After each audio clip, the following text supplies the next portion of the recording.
Hello there, and welcome to episode 120 of She Creates Business, a podcast for wedding pros. This is your host, Kinsey Roberts.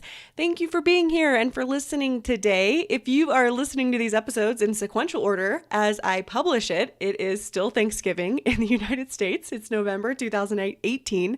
So I just want to let you all know how grateful I am for you. I hope you're having a great day with your families. And even if you're not in the States, happy season of gratitude, right? It's always nice to practice a little gratitude. And I hope you're all enjoying time off with family and friends. And I have dinner cooking currently as I'm recording this intro. It's going to be a great day. A couple of things before we get into my interview today. We are, and by we, I mean me, because I am completely solo over here. So sometimes I say we, and I don't know why. It's just me, Kinsey. I'm having a sale in the opt-in shop this weekend, and I'm going to skip Cyber Friday. I'm going to skip Black Friday because it feels chaotic and I don't even know what it's called apparently. I do. I'm just kidding.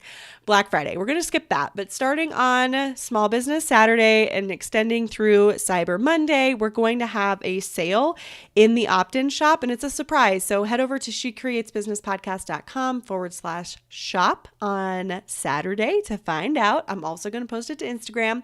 It's going to be really exciting. And listen, if you are wanting to get your email list going for the new year, if you want to make sure engagement season gets off on the right foot, I think you're going to be excited about what's in the shop. So anyway, let me chat with you about Erin Graham, who is my guest today on the show. I've had a lot of requests for more hair and makeup artists, and I hear you girls. I hear you sisters.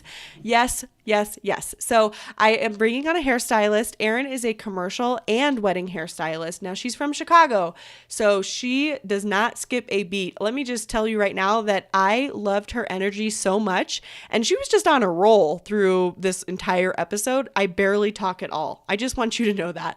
But I think this is an episode we all need to listen to because it's totally going to put a pep in your step. I'll tell you that.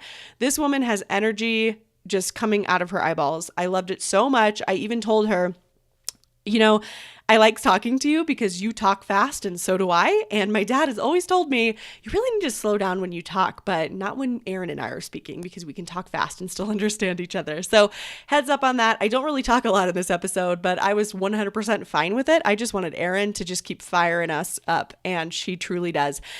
She's a small town girl rocking life in the Windy City. That's for Chicago, for those of you who don't know. She's got her hand in a bounty of creative projects like founding and running a successful award-winning bridal hairstyling business where she alone does roughly 60 weddings a year. When she's not beautifying brides, she's freelancing in film, TV, music, and print. Her success has garnered the attention of top beauty professionals in Chicago who wanted to learn the secrets, so naturally, she's now educating too. She's helped found a revolutionary beauty app called Lisa, that's capital Lisa, volunteers at Resilience Chicago, and is her daughter's personal Uber driver. So with the little slice of time she has left, she started to write a book called Behind the Veil, where all the secrets in the bridal biz will be revealed. She's so much fun. I know you're going to love her as much as I do. Without further ado, let's chat with Erin Graham about what it's like to be a wedding and commercial hairstylist and how she has grown her business these last 10 years. Erin, welcome to the show.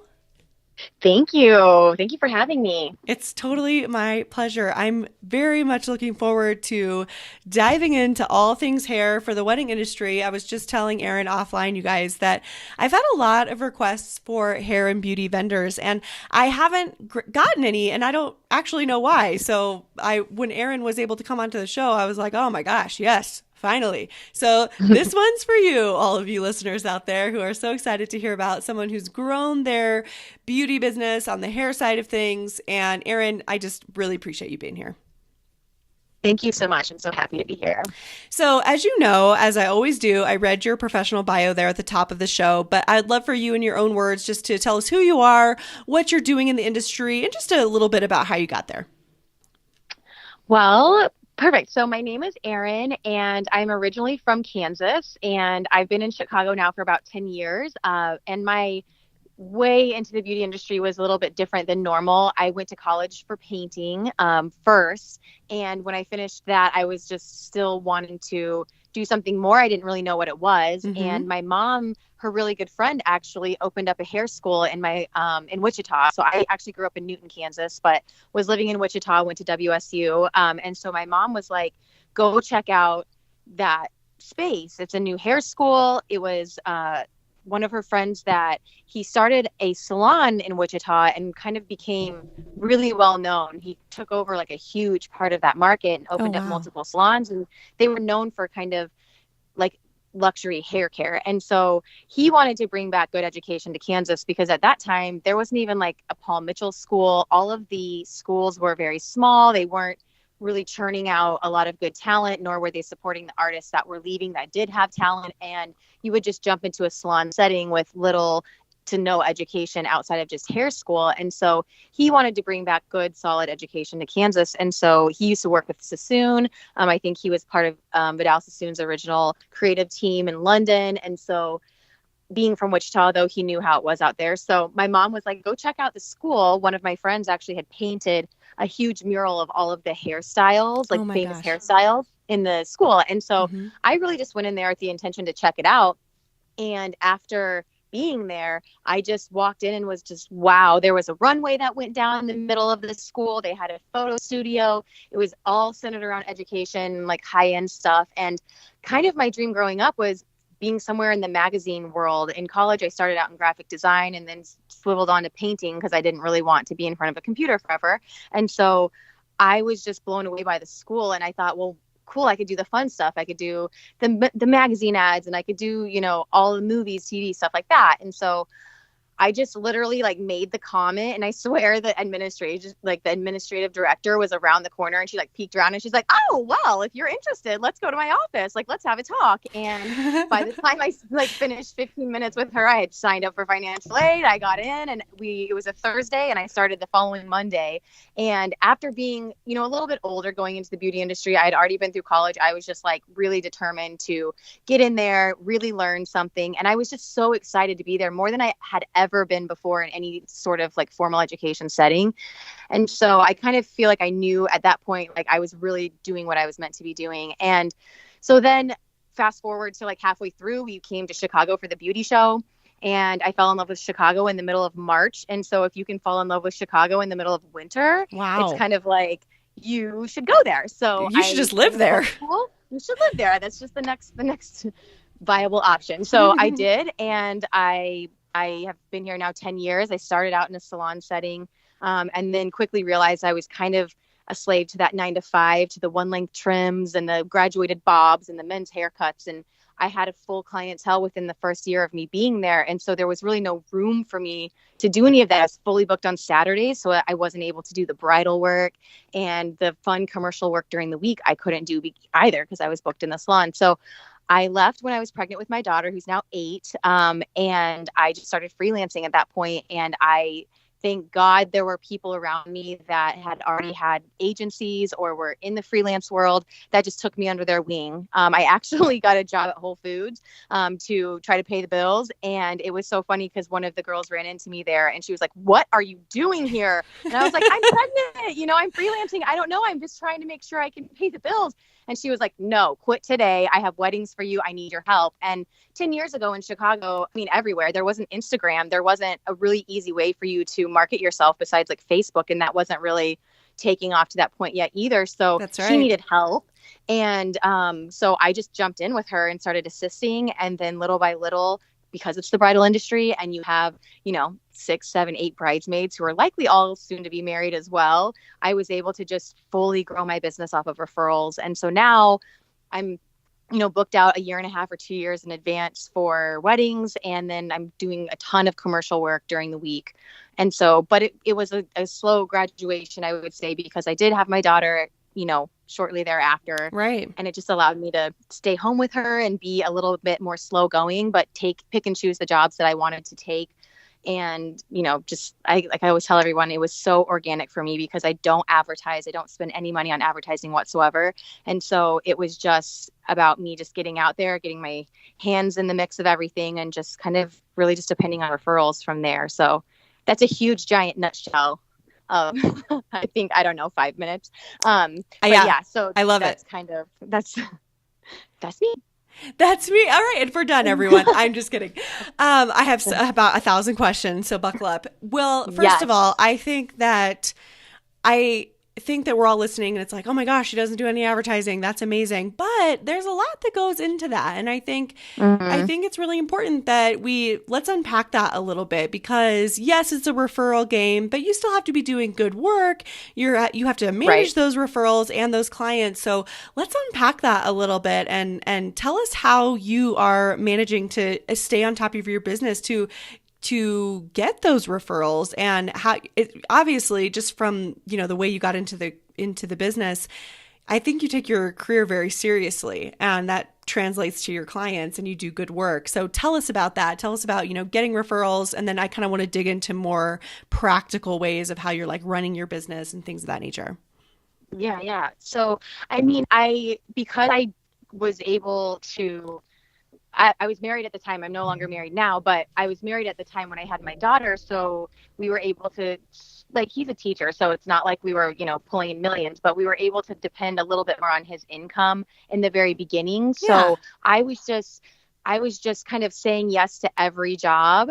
And I pretty much, not turning any job down, no matter how little or high the pay. And I always had my business cards on me. And, I feel like it was so organic for me. I wasn't really super trying to get those referrals in the very beginning. I was just leaving my business cards. I was doing a really good job being, when I was there, making sure that they were happy, making sure I was listening, making sure, I always tell everybody I'm not easily offended. So please let me know, and I think like that was something I heard super early on that allowed me to just always make sure my clients were happy, because I never let them leave without feeling good about what we were doing. And I always made sure that whatever it is that they wanted, we broke it down to like literally, how is your hair parted? How is the texture? How is where is the positioning of it? Just, I really got into it with the consultation, so that at the end of it, we were doing exactly what they wanted. And if they weren't happy with what they asked for, then we were able to tweak it. They were able to take more responsibility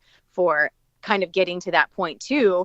And then by me saying I'm not easily offended at all, it's like they felt comfortable to have a conversation if they wanted to change something or whatever. And so I feel like it was always my goal to make sure they always left happy. And I feel like when someone leaves happy and they feel good, and they, because in the very beginning, we weren't like posting a million pictures on Facebook or That's Instagram. right. And so it was just about them being super excited. And I remember hearing forever ago is that, people, the word of mouth business is always going to be bigger and better than any sort of formal advertising you could ever do. You just have to be doing work. And so I started out also alongside the bridal stuff is in Chicago, we have a huge, fashion commercial industry too. And there's tons of kids out of Columbia and all the other art schools out here that are constantly trying to build their portfolios. So I Mm-hmm. was also, at the time, it was Model Mayhem. Now I think it's, it's just everything, mainly probably Instagram, I would say. But I used that kind of a website to look and see like what photographers were needing people for hair for certain photo shoots. And so because it was all about building up your portfolio in the beginning, especially when you want to do commercial work or anything outside of like the bridal industry, but I needed a website and I needed, photos of my brides. And so in the very That's beginning, right. it was just, depending on these agencies to get me out there that had already kind of built up their name. And I started working under them, which, they take a huge percentage from you, but you're able to get your hands dirty and you're able to also get those photos back. And so a couple years of me doing that allowed me to gain enough content to have my own website then. And it wasn't anything crazy. It was just basically like a portfolio website, but it just showed your clients that you're the real deal. And I always asked for, followed up with all of my brides for testimonials so that I could add that to my website. And, you know, I feel like that was really the biggest way that I did it was just like getting out there and getting my hands dirty in all the jobs. Like I did a lot of free work too, like not really, I wouldn't say free. I hate to say free, but trade for portfolio. So no matter what, I was still getting something out of it, which in the real world and formal advertising and marketing, you're going to spend 20 or 30% of your income on your marketing and your advertising sometimes, especially in certain bigger markets. And so for me, it was like, take that because my skill is something that is what's the word I'm looking for is like a trade. I can Mm-hmm. actually go in and just use my time. I wasn't having to use the products weren't that expensive. I wasn't using a ton of products. I wasn't using, I didn't have to have all this inventory really. It was just more about me and my time and being able to dedicate that towards some photo shoots where I could get good work, and then, just taking the time obviously to get the photos back from my brides. And That's that's kind of right. the hardest thing Well, and as sometimes, is long as getting the photos you're, back. yeah, and as long as you're using that time strategically, then it was a good investment. Right. Oh, And there were plenty of times that it turned out really bad. And that's like what made me like, I think there was like 1 year of like, oh yeah, for sure, I'll do that. Oh yeah, I'll do this. And then I realized like I got into a couple of sets where like the models were just not what I needed for what I needed to do, or they hadn't prepared their hair properly, or the expectations were just really unrealistic. And so I was like literally not able to do anything with those photos. And so that taught me though also to like, before I say yes to anything, I have a little checklist that I go through that's, who's the photographer, who's the makeup artist, who's the stylist, like who's the model. And we're not just kind of like taking some photos in someone's basement of their cousin who sort of knows how to do makeup. It's like, it's pulling together a good solid team too, that are kind of, everybody's in it for the same reason. And you're all kind of on that level to where you're creating really good content. okay, so you said so many good things, and I'm just going to unpack them a little bit for everyone listening. Totally. The first thing that I heard you say that really stuck out to me, well, number one, Erin, and you guys, you don't know this, but I have had the pleasure of meeting Erin in person, and she has a very magnetic personality. She's a very helpful human, and so I definitely see everything you said, I was just thinking, oh my gosh, I can really see Erin doing that. And so one of the things that you said about the early days and, even a couple of years into your career was really getting the feedback and asking your clients questions, which I feel sometimes in any vendor, no matter which vendor we are here in the industry, sometimes we don't do that. We don't ask for that feedback because we might be nervous at the answer. But Erin, like she said, she's not afraid to get that feedback, especially if it's not like, oh, I don't love my part on that side. I actually part on the left side or whatever it is. And then you can change that and leave your client happy. That's so applicable to everybody in our industry. If we are not asking our clients, we don't have the opportunity to make sure that their experience is a great one. And you're doing that. And that's amazing. And then the other thing I thought that is just it's so you, but it's very strategic and smart, is that what you just said about, now that well, first you said, getting in there, getting your hands dirty and really doing the work. That's what it's about, right? We need to be doing the work, but now it's more structured. You're still doing the work, but there's a structure to it. And I really liked how, and this is just very practical, but I love how you have a checklist. Like, does this shoot meet these criteria? So I know that I can use it for my portfolio, so that when I'm investing my time, even if you're getting paid for it, you still want it to be worth your time, because money isn't everything, right?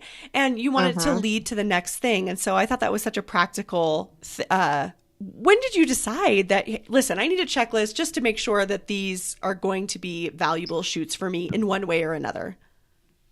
I mean, I would say probably after like 2 or 3 really bad ones, Okay. where I just, I was just like, I can't even use these. And at that point, I had a young daughter at home, so I Yeah. wasn't trying to leave her to go just to play around. I was just like, if we want to do that, then it can be like completely different setting. But I just didn't, at that point, I just didn't have that time and freedom to just be able to take all that time away. And also there were a lot of times I had to bring her with me. So it was kind of one of those things where, because I would always say, listen, like if you want to do it during the daytime and I have my daughter, you're gonna either have to be cool with me bringing her, or I just can't do it, because I wasn't going to pay for a babysitter to watch her when I wasn't even getting paid either, And so luckily, like I had a lot of really great people that were totally fine with that. And she totally dug it, and it was a really fun time also. Like I look back and I'm like, oh, now that she's in school, like I wish she could come with me to certain jobs. It'd be so fun.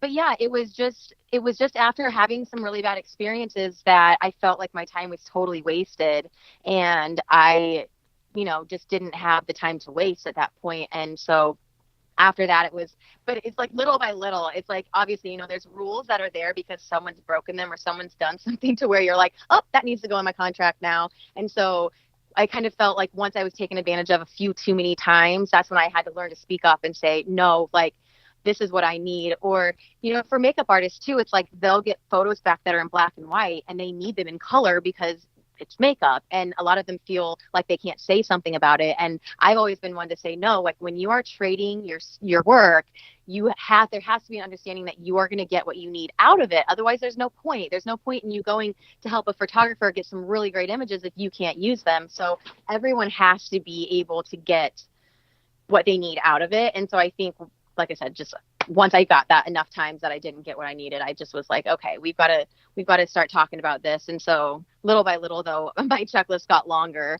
as experiences came in the door that weren't really ideal. Well, and now you're doing, upwards of 60 weddings a year in addition to your commercial work. So that checklist does have to be pretty long, I imagine. Yeah. Yeah. And I feel like now for weddings and stuff like that, it's all pretty, that's all set. Like there's not a whole lot on that. And I just honestly, like, I don't do nearly as much like of the fun, like the trade work anymore. Yeah. And I am having to say no to a lot more of that than I used to.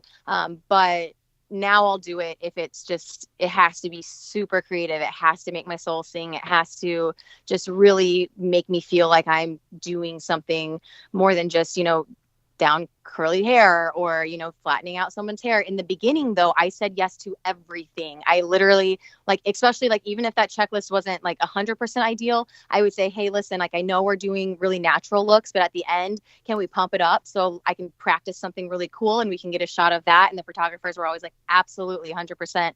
So I think that, just not being afraid to like, tell them what you need. And if they can't accommodate you, then it's on to the next one. There's going to be a million of them. But I feel like in the beginning, you just have to really say yes to everything so that you can and that also too is like gave me the connections that I needed, that I was top of mind to people because they thought, to the regular world, they thought I was working all the time. It's like most of the world didn't realize I wasn't getting paid for half of these things, but people in the industry obviously do. But it kind of doesn't really matter as long as someone is seeing you producing content, then you're top of mind, you're working. So then when it came to my bridal business and someone was like, oh, I need someone for hair, I had so many people that were able to just like, oh, Erin, because I had done so much of that work for them. And I think too, when you do trade work, you're kind of up on people's top of the list of people who they will refer anyways, because you've met them, you've worked with them, and you've also you've kind of done free work. You did a trade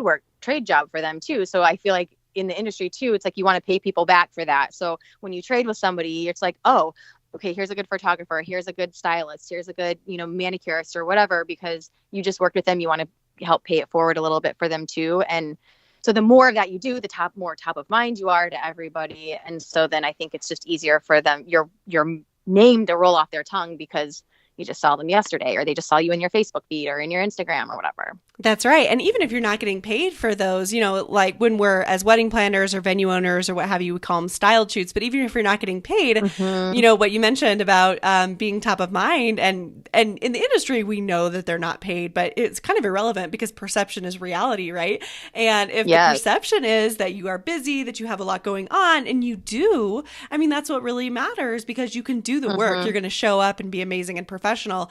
It's just about showing people what you can do. And that's why, like I say, it doesn't matter that you weren't necessarily getting paid. It matters that you can do great hair. Yeah. And I was learning so much too. I had so many different models that I was able to try all these different crazy things on. And so there's a lot of shoots now that are like supposed to be creative, and I'm getting paid full on day rate for them. And I'm really not using my creative skill that much. And so sometimes you do need these, and I say that now, I'm just like, hit me up with anything fun and creative. Like tons of extensions, big, huge shapes, like whatever, because that's the stuff, like, even though I would love to do that stuff every day in the commercial world, people that are selling to Target or Walgreens and Kohl's, you're not going to get to do any of that stuff. And so sometimes just to like feed your soul, you have to do that stuff as well. Absolutely. What did you say just a little bit ago? I love that. Oh, it makes my soul sing. I was like, oh yes. Like we should use that as a measuring stick for some things when we're doing these styled shoots or things of that nature. They can be fulfilling, not only for our portfolios, but for other reasons too. Absolutely. Okay. So let's talk about, I'm really interested in how you got into commercial work, because especially, you live in Chicago. It's a busy city. I live on a ranch. It's not a busy city. So I love the idea, I love the idea of you doing commercial work and that whole lifestyle. So tell me about that.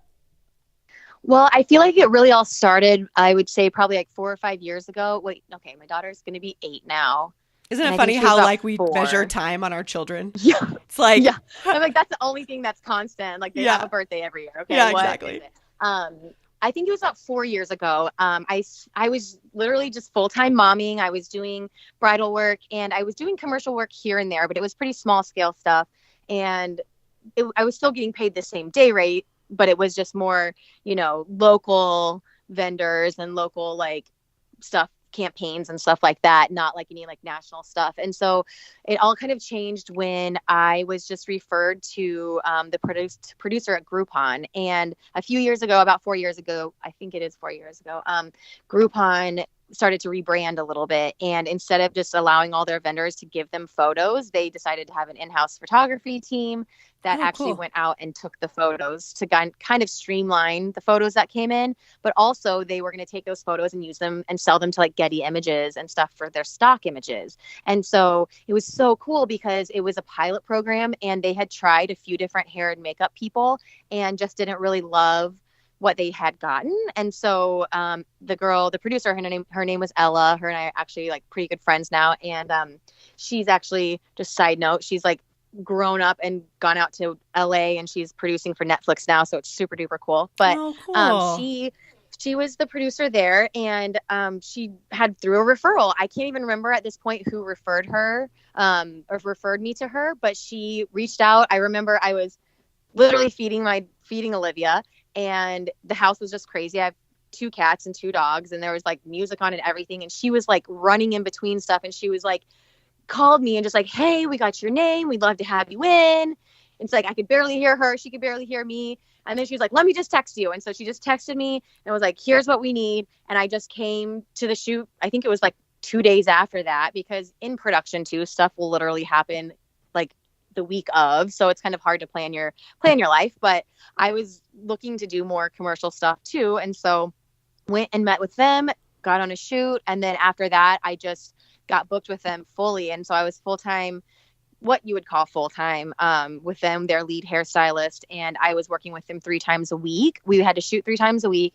We had a ton of images that we had to get every single day. We had anywhere from like 2 to 8 models per shoot. And there was hair, makeup, styling, nails, and then there was a whole photography team. Oh, And so dang. in the beginning, it was a big production and a creative director, produced 2 different producers. And in the beginning, it was Airbnbs, on location work. And that was so much fun. That's really where I was like, ooh, this is what I really love to do, because I think I'm somebody that just likes things to be more spontaneous. The structure of things is like not my favorite. I like structure, but I like it to also be different every day and have a little bit of wiggle room. And so that was perfect because we were at a different location every day. I had different models every single day, different stuff we had to get. And we were also an amazing team. We all just like really gelled well together. And so that lasted probably 2.5, 3 years.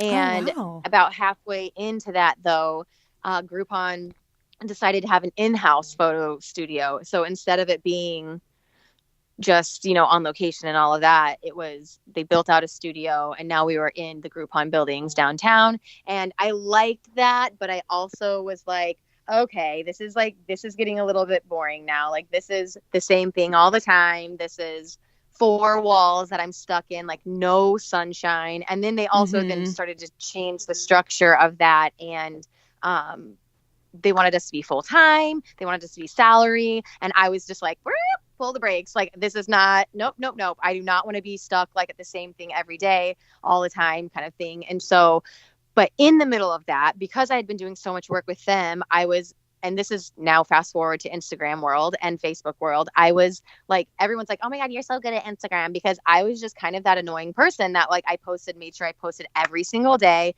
I had 3 million hashtags on everything. And I was just trying to be top of mind, like this Right. was back when like there was more structure to Instagram. Now it's just kind of like, I don't know. But it was just I shared it all to Facebook. And so I just made sure that everyone knew that I was working all of the time. And so because I think Groupon really catapulted me into like the higher end side of commercial world. And so that's when I started getting stuff for Walgreens and Sears and Kohl's and Nike and, just bigger brands that were out there, because I'm also not a signed artist, and most artists have to be signed to be able to get that kind of work, like with an agency. And luckily I didn't have to do that. And, I never wanted to do hair and makeup, even though I have a painting background. Mm-hmm. Makeup just never tickled my fancy. And so I kind of was like, I want to leave the good artist. Like, I would rather someone who is passionate about makeup do the makeup, and let someone who's passionate about hair do hair.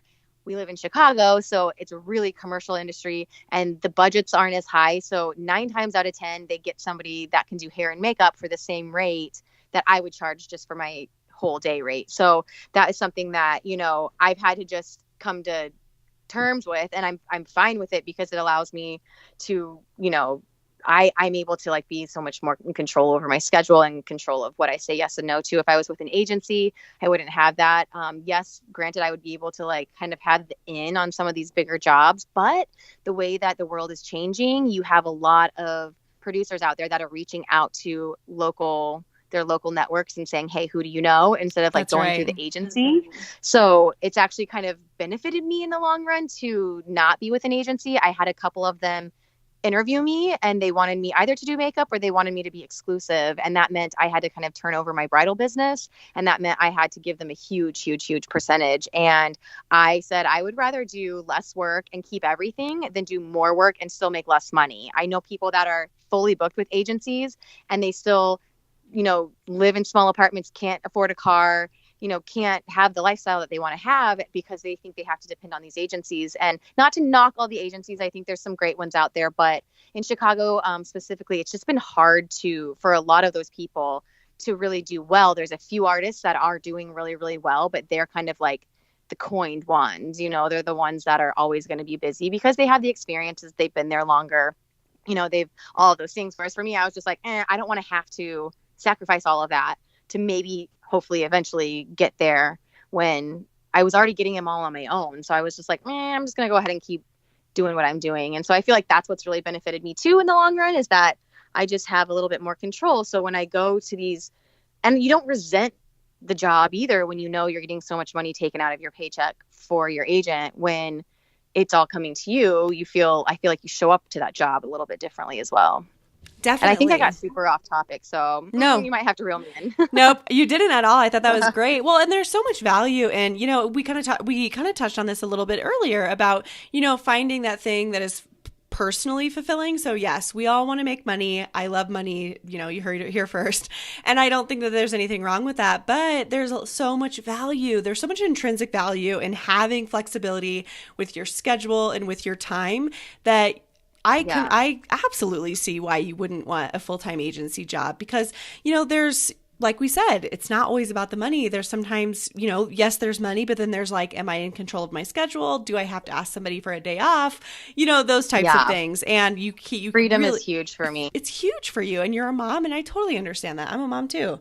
Yep. Yeah. Oh, so good. Okay. So as we wrap up here, what are like if someone's listening right now and they are maybe not as far into their journey as a stylist as you are, but a couple years in, they have a decent amount of clientele, but they want to grow.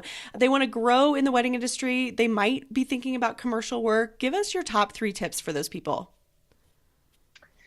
I would say be out and about all the time. Like, put yourself in situations where you're just meeting people. I've gotten brides in line at bars before. I was at this one really cool space where it's almost like sort of like a speakeasy, and you don't really know that it's there. It's just you see this door and there's a line of people, and it's like, what are you guys going to? And so, What's in but there? I was in line there, and this girl behind us was just talking about that she was going to look at that place for her wedding. And I was just like, kind of like eavesdropping a little bit. And so I was like, hey, so I do wedding hair. And we just got to talking. She took my business card, and then she ended up hiring me. And I feel like there also in the very beginning, because I was still married at the time, her dad is a teacher. He was able to be home like nights and weekends. And so that was kind of when I was out. Like, I was at all of the bridal events. I went to all of the bridal expos. I went to, the bridal stores where you can buy the gowns. And I just literally was out, out, out. Like, they always say, like, cheers to the girl that you meet in the bathroom at the bar, like that you're Yeah, like, oh my God, you're so cute. exactly. You're so cute. No, you're so cute. It was like that kind of thing was like, here's my card, because people would I'll also like wear your hair cool, do cool stuff with your hair because people or your makeup or whatever it is, like I think it's easier when you can wear what your job is. But for me, it was my hair. I was did cool stuff and fun stuff with my hair. So people always ask me like, do you do hair? Or, oh my gosh, that's so good. Where'd you get it done? And I was like, well, I did it. They're what? So I think I just kind of put myself in a place where I was just like always outgoing, always out meeting people, always have your business cards, out always now like and now like we have Instagram and we have all of that. So I feel like never let people get away without knowing who you are. They can add you on Instagram or something, but that sometimes like I'll add people and never see them pop up in my feed, unfortunately. And Right. so I think having that a solid eye-catching cool branded business card is it's not too 2018 like to do that. I feel like it's still a very valid thing to do, and it kind of just sets you apart a little bit too. You seem more professional. So I think all of that, and I thought there was something else I was thinking, just kind of I think too, like connecting with other like budding artists out there and people that want to grow and build too. And so if you're always connecting with those people, like I went to like meetup groups for hairstylists and meetup groups for artists, and I went to a lot of the art events, and I would always, have my card, and I would always just say, hey, oh, this is a good one. Always like say, I know you probably have someone that you already use, but here's my card in case you ever can't use them and you want to use, if you need somebody else in a pinch. Because I think in the industry too, you don't ever want somebody like there's people that poach all the time, and they're like, oh, they see you tag like the photographer and all the people in your photo, and then they'll reach out to those people and be like, hey, my name's so and so, and they want to lowball your rate, or they say I'll do it for free. And I think that the predatory pricing, you have to be open with the people in your industry to make sure that you guys are all kind of on the same plane in terms of what you charge, or within a nice range. You have your low to your luxury end, but going below that, just because that to me is predatory pricing, that means you're going to try to steal people's clients. Like the clients won't be happy in the long run, but you're not going to have a good reputation in the industry. And I always like to say a rising tide lifts all ships. So if you guys are all rising up to a certain level and charging a certain rate, then it makes everyone kind of have to meet there, because people typically don't want the lowest service provider, and not everyone can afford the highest service provider. So being in a nice middle range, if everyone's there, then you're all making money, you're all doing well. And so I think that was something that is huge, of just, when you are connected within your industry and you're able to be open and vulnerable and honest about those things, you guys can like really create it's stronger together than trying Yes. to be competitive. Like I always say, camaraderie over competition. If you can be comrades in all of this, then you're all rising this tide. And so that I feel like is just a super duper, something that just like has to come if you want to be successful, because it's a small world, and your name will travel left and right, and you're going to not be the one to hear it.